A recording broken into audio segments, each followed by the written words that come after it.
Alright, welcome to World War III.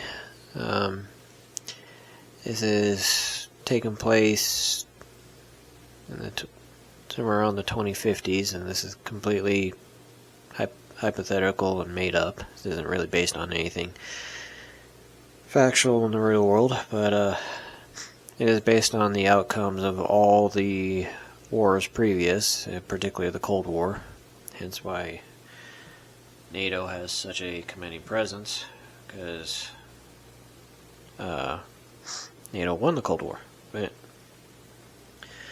as you can see, this is a much bigger conflict than the previous. Everything that's been previous in the Cold War. A lot more stuff on the board.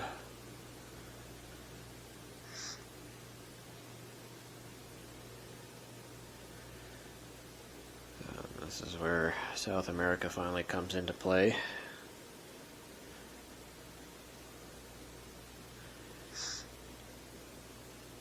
And the blow up of Europe. See, a lot more stuff on the board. Victory conditions are kind of unique in this, in that it's not based off of acquiring certain territory, but acquiring victory cities. As you can see, NATO starts off strong advantage.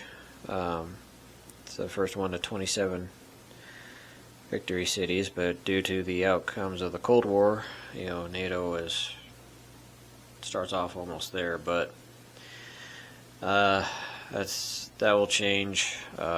NATO will lose a number of victory cities pretty much right out of the gate. There's no calendar.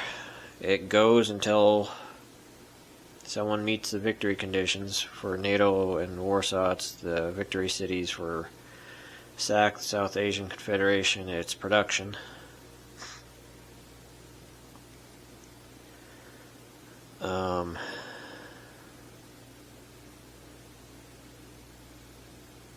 Completely forgot what I was going to say.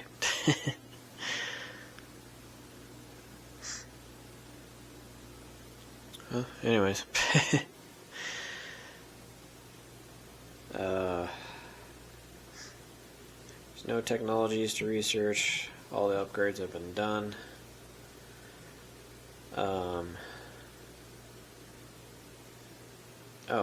The alliances, the factions. There's 3 of them. NATO, of course, being the real world NATO members. The major powers of NATO being, United States, England, France, Germany, Italy, and then its associated allies that aren't necessarily officially part of NATO but still allied to it. Japan, Australia, South Korea, kind of buried under there, but there's South Korea, Israel, the part of South America that's in blue, so we're talking Brazil, Venezuela, Colombia, Guyana. Now I know right now Venezuela-U.S. relationships in the real world today aren't necessarily that great, but keep in mind this game was written, this World War III scenario was written years ago, so, Ukrainian war hadn't happened yet, and, tiff with Venezuela right now hadn't happened yet, so this isn't going to perfectly reflect current day political situations, because, like I said, this was written 5 or 6 years ago, so a lot of current things hadn't happened yet. And I'm not going to rewrite the whole game because of, say, Ukraine and whatnot. So that pretty much makes up the NATO alliance, the Russian alliance, Warsaw Pact, whatever you want to call it. That's Russia, China, the Arab states, South Korea, Vietnam, and the other part of South America in the more reddish color, so Argentina, Chile, so on and so forth, Peru. And then the third faction, which isn't allied to anybody, is just kind of the wild card, is a made-up faction that I call South Asian Confederation, or SAC, which is basically just India. But yeah, that's basically the setup for World War III. And so we'll do the first turn and see what happens.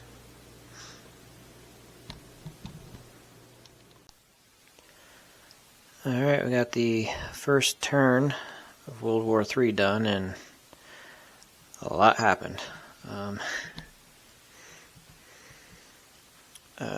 So I guess we'll just start on the left and work our way down. Russia attacked across the entire front, so it attacked Finland. The other half is on the main map. Estonia, Latvia, Belarusia, Ukraine, and the eastern half of Turkey, known as Kars. And then it took its heavy strategic bomber, came over, bombed the factory in West Germany.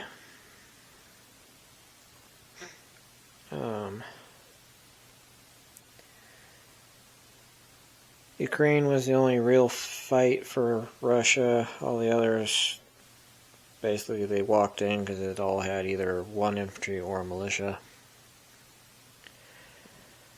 The United States responded by taking its B-2 stealth bomber along with its 6th-gen fighter, came up, bombed the factory in Leningrad.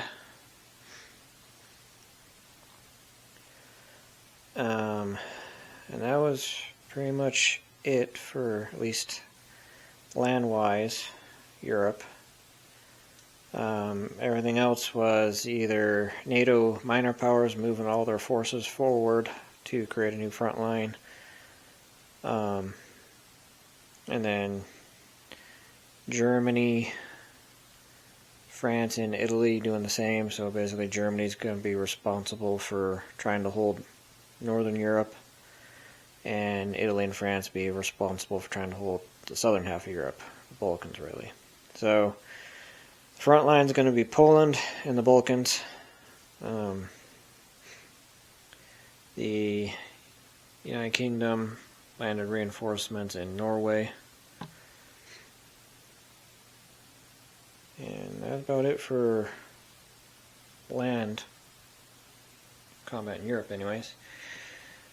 Atlantic, Russians had pre-positioned submarines on England's Achilles heel, its convoy lines, and actually did a lot of damage. It wiped out all of England's production but 2. But then NATO's collective navy kicked in, U.S. task force, providing convoy escort and submarine hunting, which they managed to destroy 1, and then a combined British, German, and French task force to combat Russian subs off of Gibraltar. They managed to sink 1. And then South America had a lot of back and forth. The United States came down and landed a force in Porto Velho to screen the Brazilian capital make sure it couldn't fall. So that encouraged the Russian-aligned forces to attack the Amazon territory. They actually took it.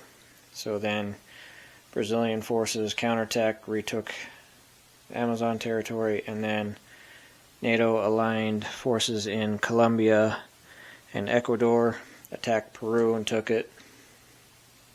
So a lot of back and forth in South America. Africa, Arab states pushed out from Sudan, took East Africa, and then Arab state forces in Libya took Tunis. And then you can see this is the other half of Finland that Russia took. Swedish and Norway forces just moved north to try to buy more time so England can land more forces. Main land attacks from the United States took its forces in Afghanistan and attacked the Arab states in Iran. They weren't trying to take Iran necessarily, or they were just trying to weaken it, reduce it enough to where it couldn't threaten its position in Iraq. And then same thing, the United States took its forces in Iraq, attacked the Russian forces in eastern Turkey. Same thing, not necessarily to destroy them, but just to reduce them, take out as many Russians as it could without critically damaging their own strength of forces, because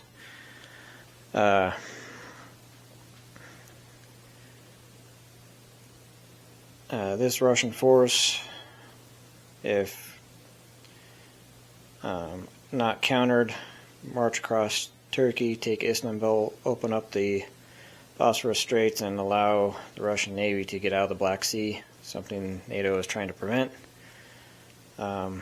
Italy moved its fleet to the Mediterranean side of the Bosphorus just to block against any Russian subs sneaking out.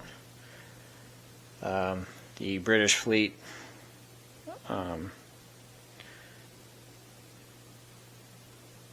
conducting a similar operation, making sure no Russian submarines can escape out the Baltic, and to make sure if Russia does an amphibiously lands and takes Denmark, the British fleet is there to keep the Russian fleet balled up in the Baltic. In the meantime, the Russian fleet, surface fleet, did go after this German convoy line, did some damage to it. And in Asia, SAC forces moved out and took Myanmar, and then Vietnamese forces took Laos and Cambodia, and then Chinese forces came in behind them, took Thailand.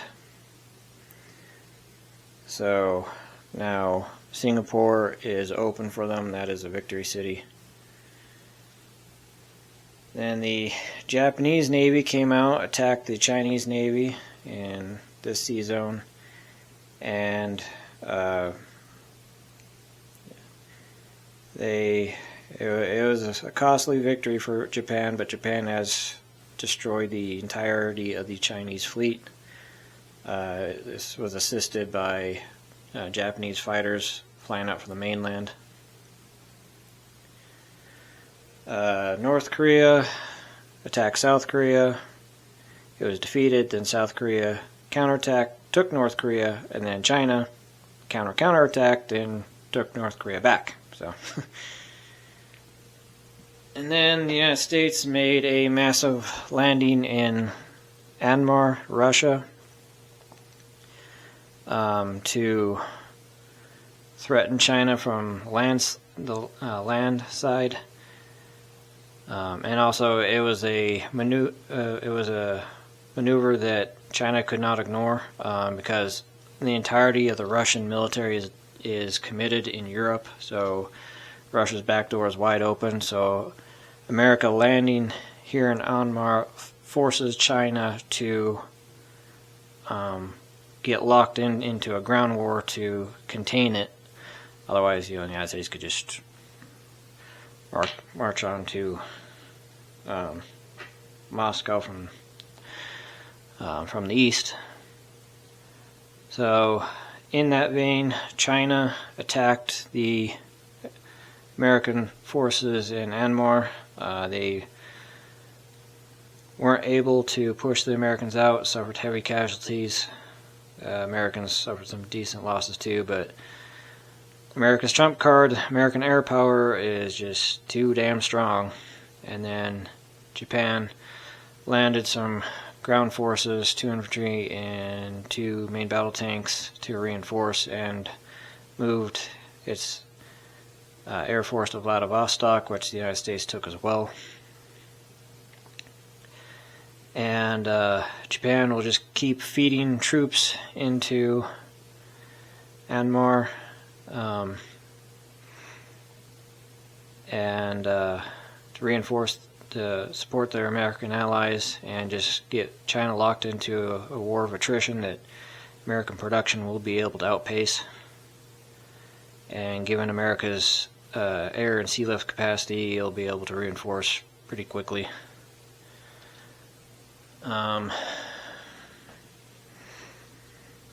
America's hoping to get South America secured quickly so then it can move on to Africa, deal with the Arab states before they take the entirety of Africa.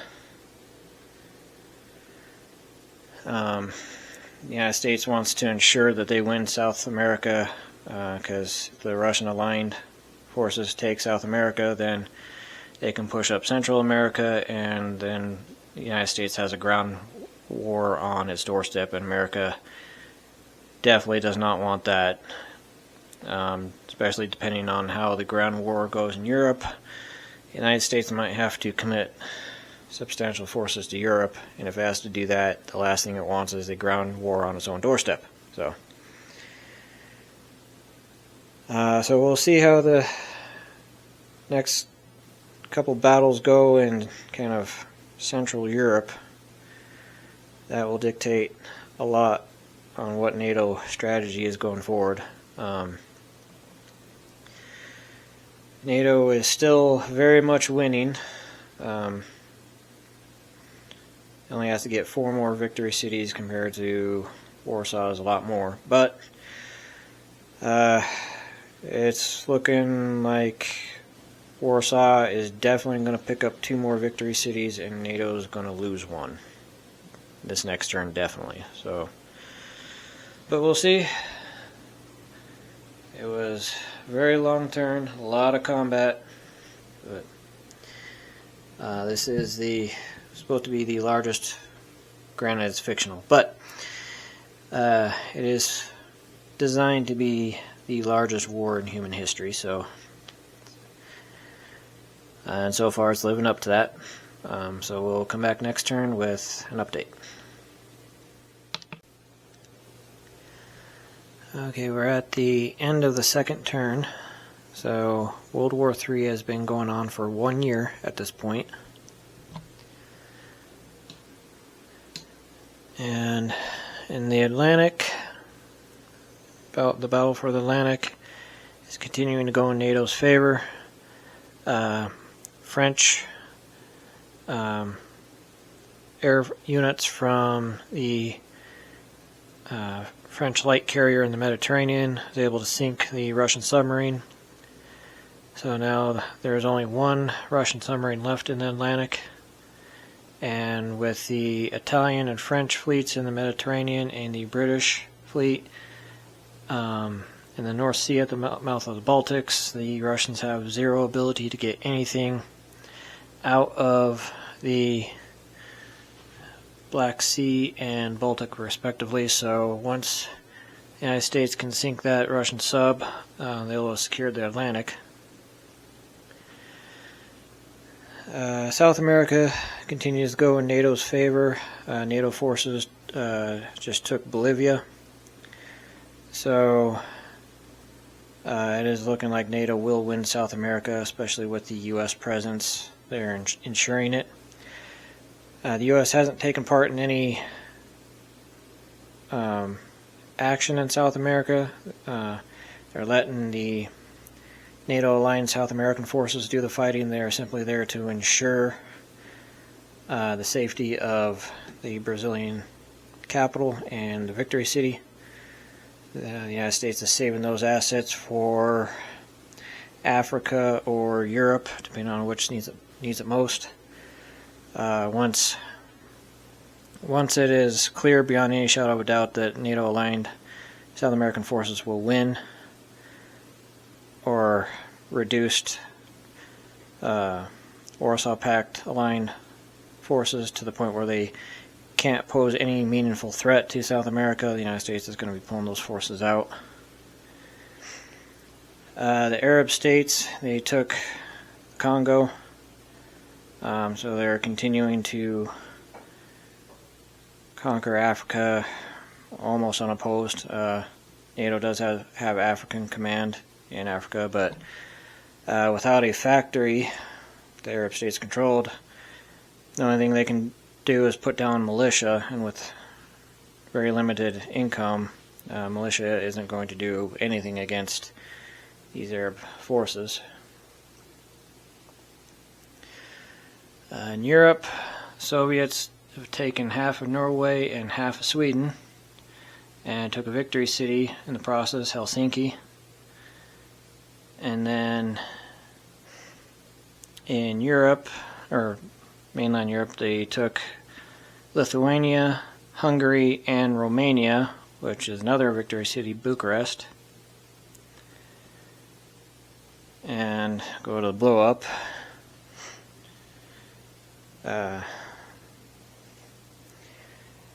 It's looking like there's going to be a big showdown brewing in Poland, because the Russian forces have no... The Warsaw Pact, they're under the clock. They pretty much have to continuously attack and advance, because NATO has the production superiority by a good margin, so if they take too long and allow NATO to build up, it'll become hopeless for them. So the Soviets have to attack, the Russians. And the way it's sitting right now, the Russians, they cannot advance any further into the Balkans and Southern Europe until Poland is dealt with, because there is a very strong German army presence in Poland, and if Russian forces move out of position in the south, it'll be very easy for those German units to move in, liberate Ukraine, and there'd be very little to stop them from making a run on Moscow. So before Russia can really advance anywhere meaningfully in the Balkans, Poland has to be neutralized. So probably this next turn, the Russian Baltic forces are going to go crashing headlong into the German units in Poland, and it's going to be a big fight.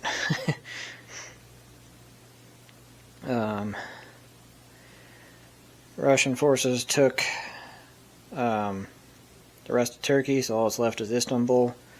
But Italian forces moved down into Istanbul to reinforce it, to try to hold or at least make it costly. But something happened in the Middle East that might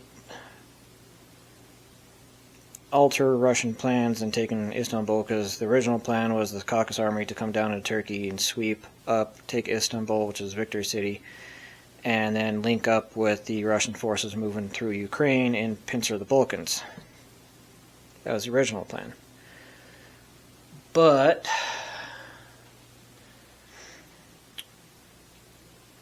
the American army in Afghanistan came out and took Iran with relatively few casualties. So what that means is that American army in Iraq is now free to go on the offensive. Now it could go south into Saudi Arabia and take out the majority of the Arab state military, or it could go north and threaten Russia's southern flank, because the Russian Southern Army is all the way over here in Ankara, and the only thing protecting the Russian back door into the Caucasus is 4 infantry right here. The American army right there would blow through that in a heartbeat. So, because the pressure on Iraq is now lifted, and that American army in Iraq is now free to maneuver, that means the Russians are probably going to have to pull back a substantial portion of this army right here and pull it back to guard the Caucasus, so the United States can't drive through the Caucasus, which is a major production area for Russia, and drive north and completely wreck Russia's economy.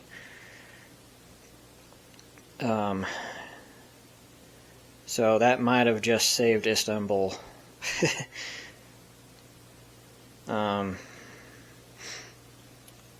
French army has moved into Yugoslavia to take responsibility for the northern half of the Balkans. So either way, we got some major fights coming in Eastern Europe. Russians came in, bombed the West German factory for 10 points of damage,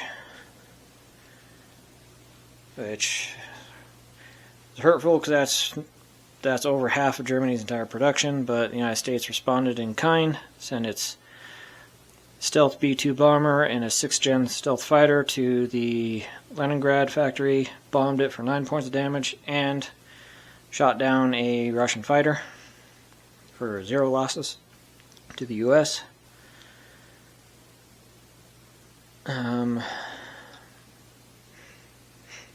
See, then over in Asia, the Vietnamese forces, or some of them, swung south, took Singapore, and that is the 3rd victory city that the Warsaw Pact has acquired this turn. And then the American submarine here hit the Arab State convoy line, did some damage there. Then SAC forces, because Vietnam invaded Singapore, that activated Sarawak and flipped it to at war, flipped it away from neutral to at war. So SAC took advantage of that, did an amphibious landing, and took Sarawak. And this American destroyer sunk the Chinese submarine here, attacking this Japanese convoy line. So now NATO has the run of the Pacific.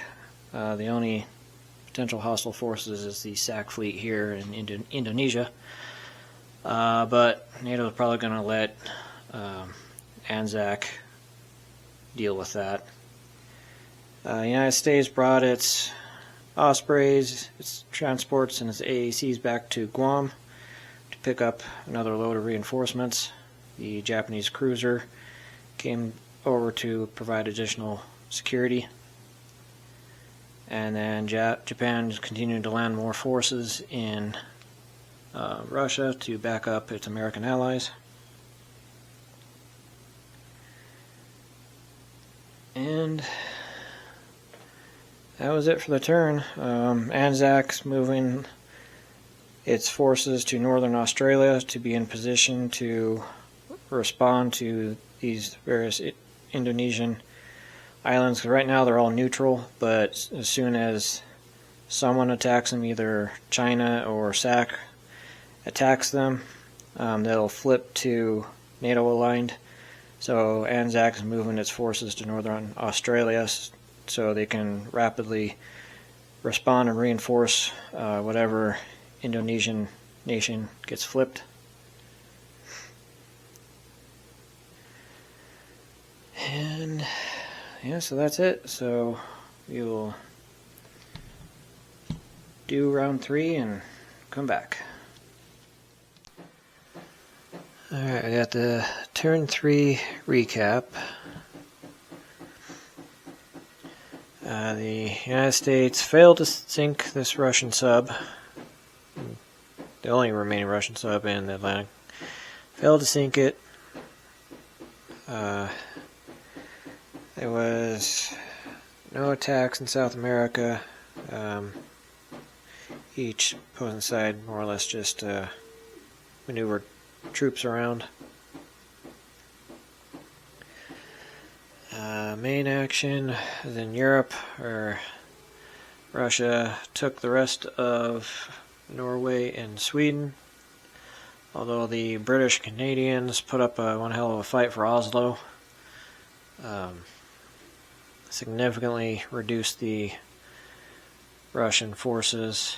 The Brits paid for it with pretty much the entirety of their air force.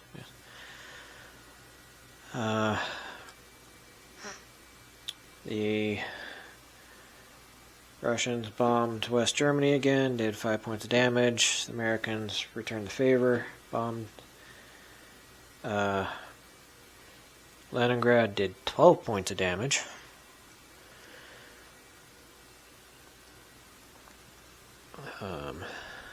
Then Soviets came and took Istanbul, so that's 2 more victory cities that they've taken, and that now opens the Black Sea, so the Russians can move ships out of the Black Sea. In response to that, the French moved their navy over to support the Italian navy, so the Russians are still trapped in the Black Sea. One good news for NATO is the Russians attacked Poland, and the German forces there in Poland repelled the Russian attack at pretty heavy cost to, well, both sides. But so that was very critical for NATO. NATO had to hold Poland. Because if Poland fell, Germany is wide open, so that's very critical. And on top of that, Russia has lost about half of its entire air force this turn alone. So very costly for Russia. But NATO did lose Oslo and Istanbul, but like I said, the important thing is they held Poland.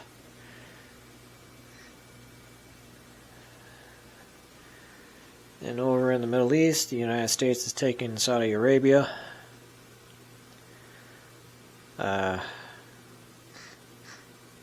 So now that puts pressure on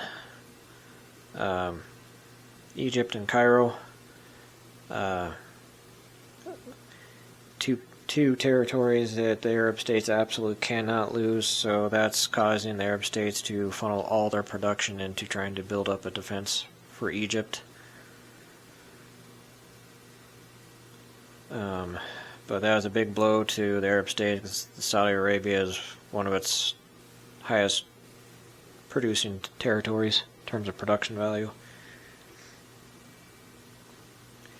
Over in the Pacific, China tried to attack the SAC forces in Myanmar, but SAC forces repelled them, and then SAC forces took Borneo, so completed taking the rest of the island. That activates Indonesia and flips the rest of the islands to NATO-controlled. And then Japan took northern Manchuria.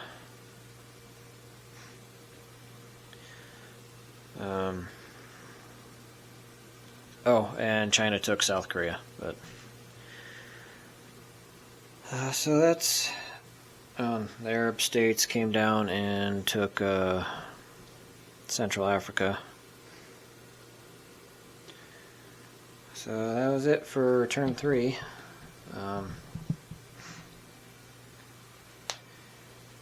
It's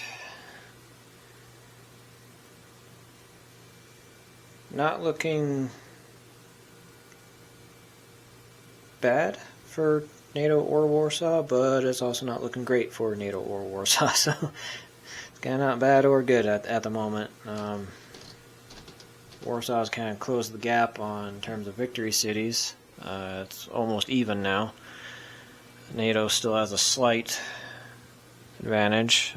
NATO holds 19 victory cities to Warsaw's 17. So,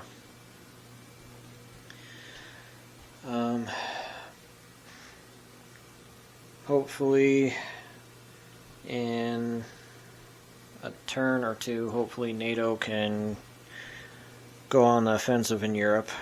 Germany holding Poland was a big step in that direction of NATO finally counterattacking and going on the offensive. So hopefully, if you're on the NATO side of things, hopefully that can manifest in the next turn or maybe turn after next.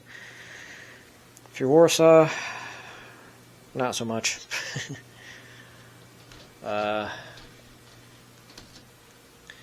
China's in trouble.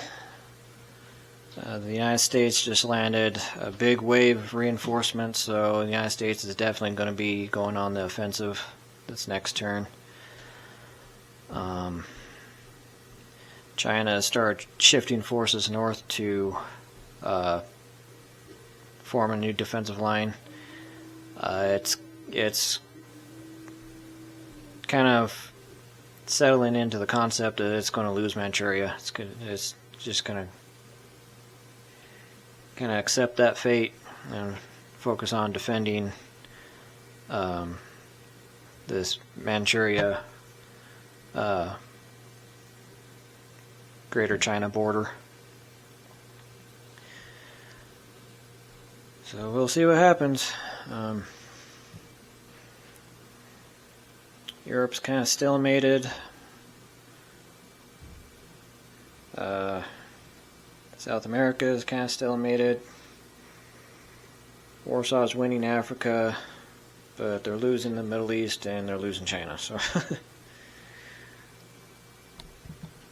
so we'll come back with turn 4 and see what happens. Alright, we're in turn 4. No, we just did turn 4. So, World War III has been going on for 2 years at this point.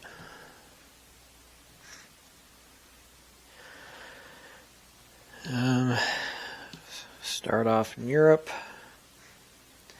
The main action, actually all the action, was pretty much in the Balkans. Well, the Russians did fly over a bomber and a fighter to bomb the West German factory, and it was costly for both sides. The Russians lost a fighter and their bomber, fighter to a German fighter, and the bomber to anti-aircraft fire. The Germans lost their fighter, but the Russian bomber, before it got shot down, did 17 points of damage to the German factory. And then the Russian Baltic Sea Fleet raided the German convoy line there, so between that and damages to the factory, that took up the entirety of Germany's production. So that hurt. But with Germany shooting down Russia's bomber, they're going to get at least a one-turn reprieve from bombing, so they should be able to next turn spend the majority of their money building something. Then the Russians took their Istanbul force and tried to move into Bulgaria, and then try to take their forces in Romania and take Yugoslavia. But both failed. The Italians and Bulgaria pushed the Russians back, and then a predominantly French force in Yugoslavia pushed the Russians back. And then the minor NATO minor NATO power forces attacked the Russians in Hungary. They didn't push the Russians out, but they weren't trying to. That was mostly just a spoiling attack to reduce Russian numbers in Hungary to whittle it down through attrition, because the game plan is for NATO to attack across the entirety of the front simultaneously as much as they can. And so what that will do is, because Russia is responsible for the entirety of the front, they can't reinforce the entire front at once. They can only reinforce sections of it. And what NATO is doing is they're breaking up the front into zones that each nation is responsible for. So England is responsible for the Norwegian and Scandinavian countries, and its naval forces are responsible for the Baltic. Germany is responsible for the northern half of Europe. France and Italy are responsible for the southern half of Europe. So while NATO can reinforce every single portion of the front, Russia cannot. So NATO is going to be attacking pretty much regularly, and it doesn't really matter if NATO liberates a territory or not, just as long as it's killing Russians. And it will eventually whittle the Russian forces down to where a breakthrough will happen somewhere, because Russia can't reinforce every segment of the line, can only reinforce one segment at a time. So that's the strategy going forward. So that's what the minor NATO forces did in hitting Hungary. But it's already started, because the French forces in Yugoslavia counterattacked and liberated Romania. So that was big news, and that's a victory city. So victory city goes back to the NATO side.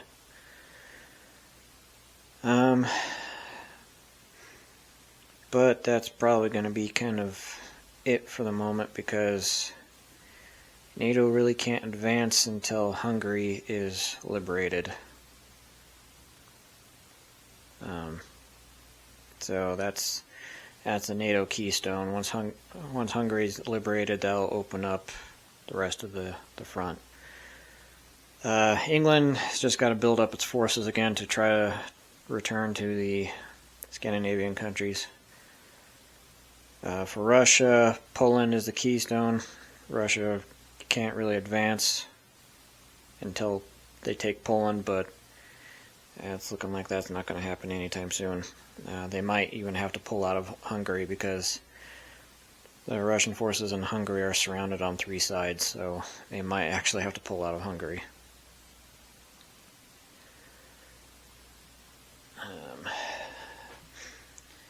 In the Atlantic,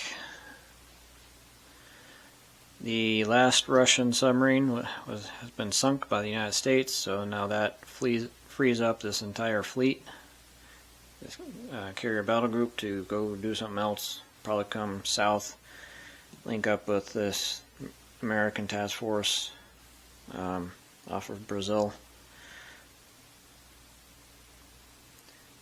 South America, nothing's happened. Both sides were just spent the turn building up their forces, because they kind of beat themselves down. Both sides kind of bled themselves white in the last couple turns. In Africa, Arab states took Mozambique, and that was Pretty much it. United States, there was no action in the Middle East. United States just kind of swapped forces. They took their forces in Saudi Arabia, sent them up to Iraq, took their forces in Iraq, sent them down to Saudi Arabia, so their greater concentration would be in Iraq, so that would allow America to threaten either occupied Turkey or the Caucasus, forcing the Russians to divert forces there to respond to that. American sub down here in the Indian Ocean hit the Arab State convoy line for maximum damage.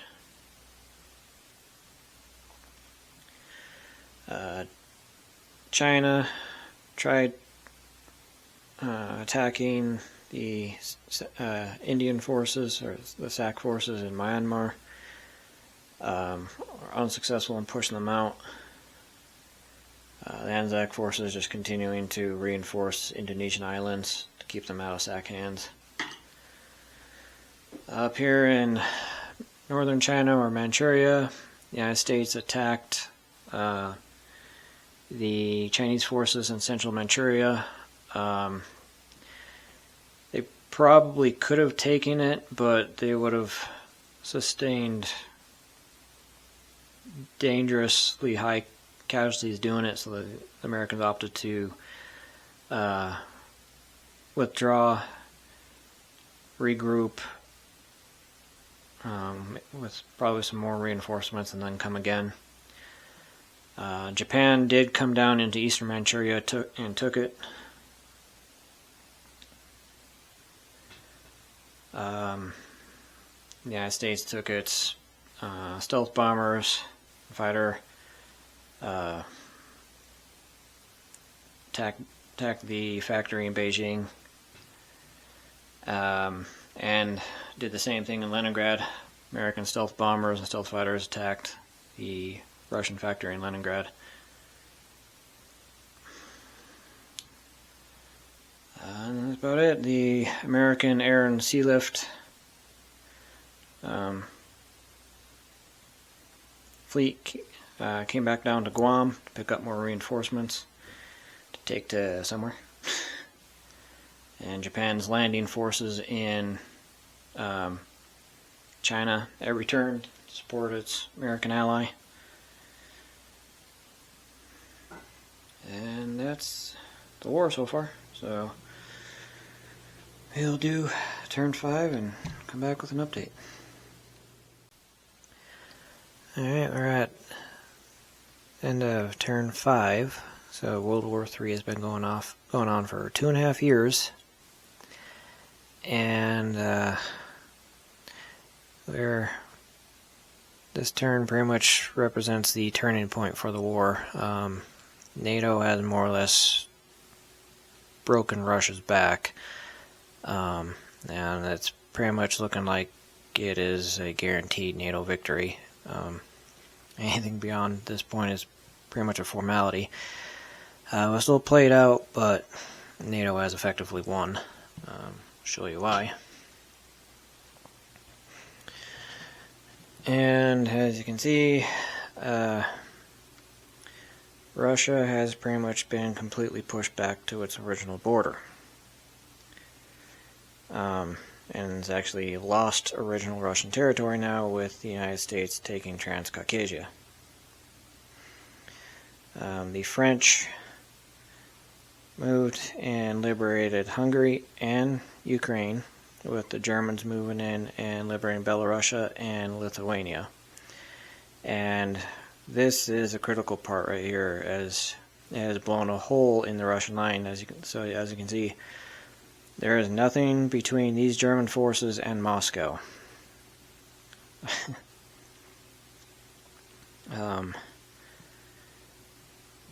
And as the scoreboard shows, NATO only needs 5 more victory cities to win, and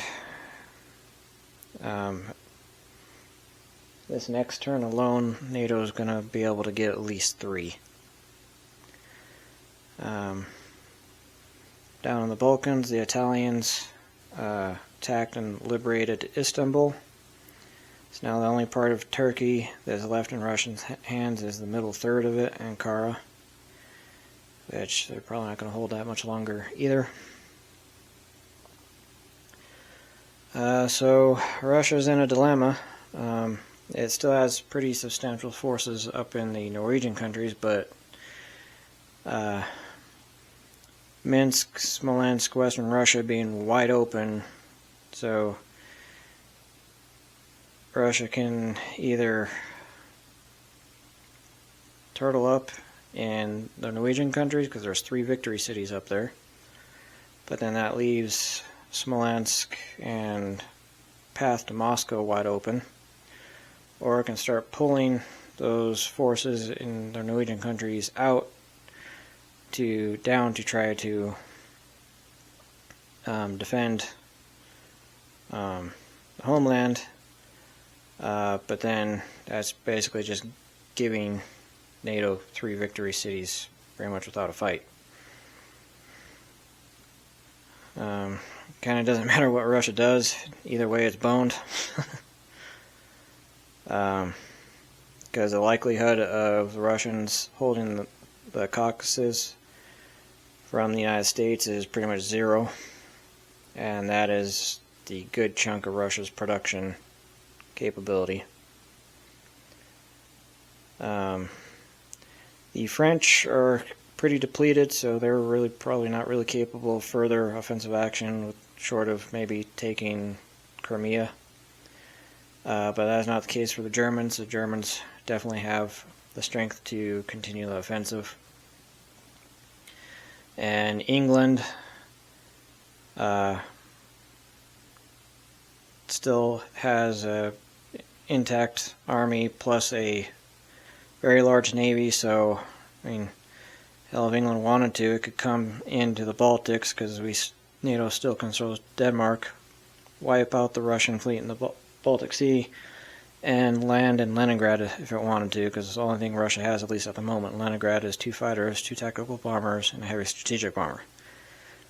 Whereas England could land a whole army and wipe that up pretty easily and take Leningrad. So I don't know what Russia's going to do. It's not looking good.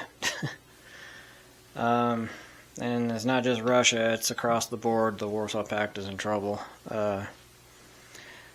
The Brazilian, or the NATO-aligned South American forces just took Santa Fe, so now the Warsaw Pact-aligned nations, its capital, is now threatened. And with the NATO-aligned South American forces pretty much having the South America Theater 1, that frees up all this American forces to go elsewhere, probably Africa.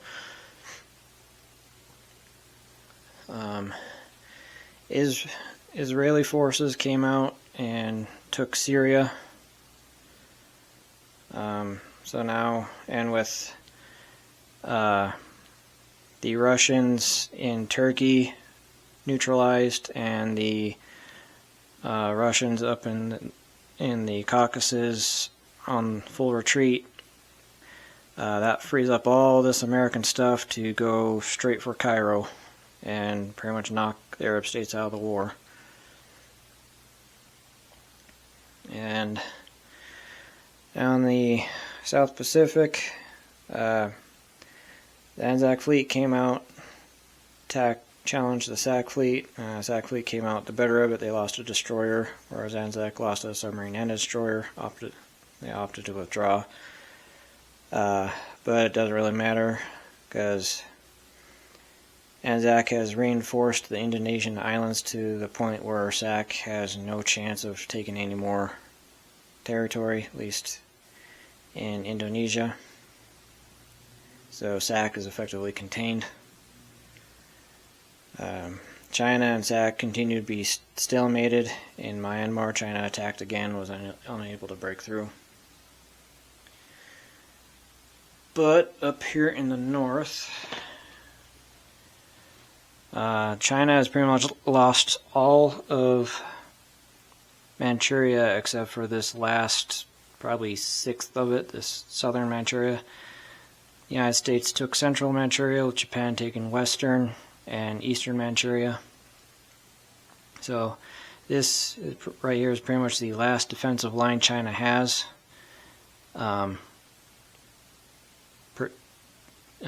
Protecting Beijing, because after this defensive line right here, there's this territory right here with nothing in it, and then Beijing. And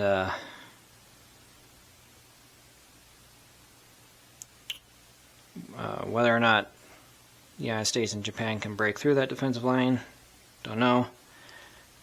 Probably with time it could, but it's really irrelevant because NATO is going to get its required victory cities before that, probably. So, but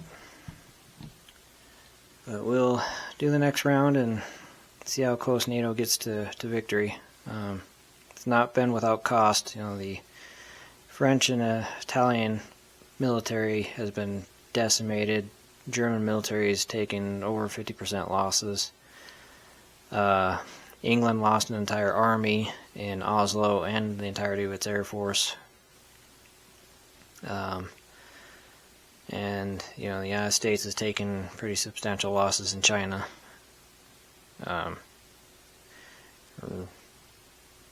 Russia, China, and the Arab states have lost a lot, so it's been costly for everybody, but it's looking like NATO's going to win. Granted, this wouldn't be possible, probably without NATO winning the Cold War and then the United States subsequently winning the war on terror. So the United States being able to start with substantial forces in Iraq and Afghanistan definitely helped.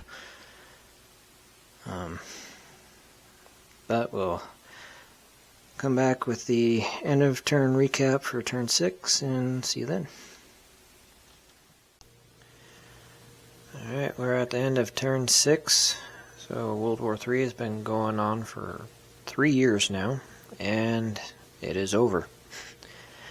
We have a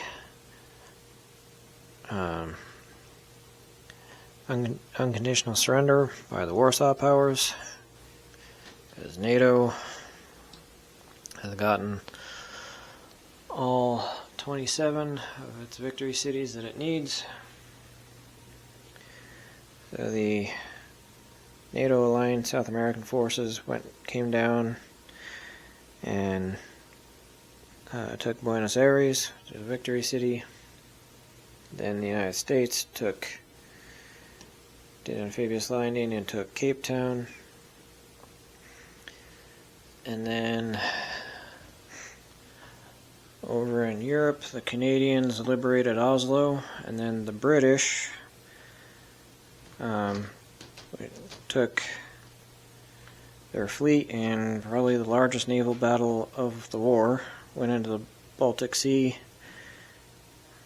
engaged and destroyed the Russian fleet, and then landed an army in Leningrad and took it, which is another victory city. And then the Germans came in and took Smolensk, and that got the NATO alliance the required 27 victory cities. The French fleet came into the Black Sea, destroyed the remnants of the Russian fleet in the Black Sea, and the Italians completed the liberation of Turkey. The United States pushed into the Caucasus and took it. So pretty much now that's all that's left is for Russia is some forces in Kaliatskaya, Kursk, and Moscow. That's it. Oh, and Minsk, but Russia does have all those forces in Norway and Finland and Sweden, but it's not going to matter. The United States also took Jordan.